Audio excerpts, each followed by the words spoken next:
আরে বন্ধুরা, শীতকাল এসে গেল তো শীতকালের দিনে শীতকালের সবজি খাবেন না? এ আবার কেমন কথা? না না, ওসব হবে না। চলুন, আজকে শীতকালের সবজি পেঁয়াজকলি খেতেই হবে। আর কি করে বানাবেন চলুন একবার আজকে দেখিয়ে দিই আপনাদের।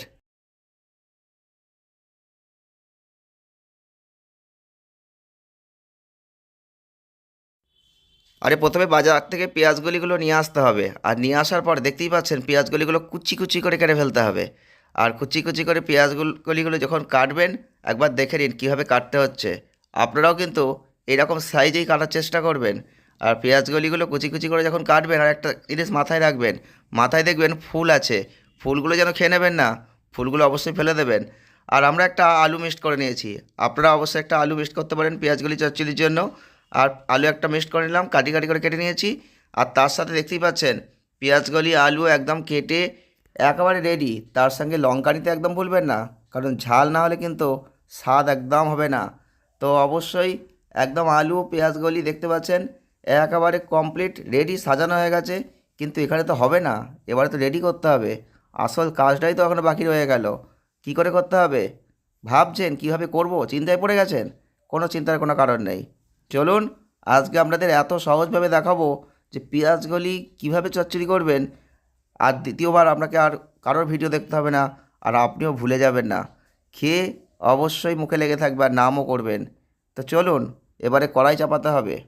কড়াই রেডি তো? দেখুন একদম কড়াই পরিষ্কার পরিচ্ছন্নভাবে রেডি। গ্যাসে চাপানো হয়ে গেছে। আর তার সাথে একটু তেল দিয়ে দিন। তেল, সরষের তেল দেবেন। তো দেখতে পাচ্ছেন তেল দিয়ে দিলাম। আর কড়াইটা কিন্তু গরম হয়ে গেছে, তেলটাও কিন্তু গরম হচ্ছে।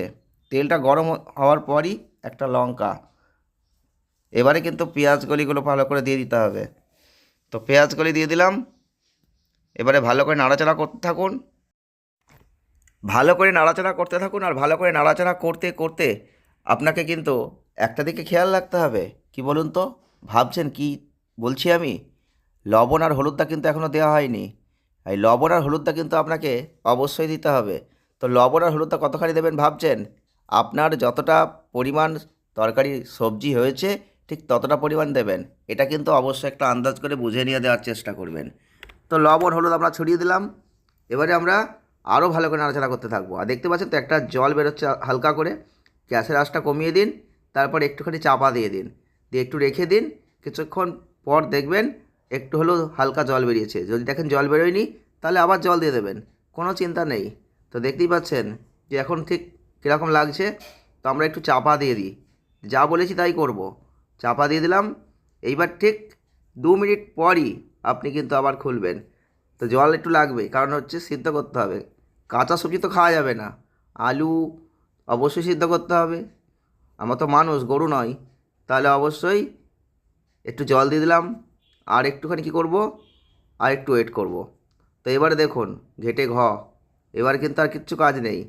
এইবার ভালো করে নাড়াচাড়া করে গরম ভাতের সাথে আরাম করে খেয়ে নিন। আর অপরকে খাওয়াতে চাইছেন, এরম করে বানিয়ে খান। দেখুন, সেও আপনার নাম করবে আর আপনিও খেয়ে শান্তি পাবেন। তো এইভাবেই কিন্তু পেঁয়াজকলি চচ্চড়ি রেসিপিটা শীতকালের জন্য আপনি বাড়িতে বানিয়ে খেয়ে দেখতে পারেন।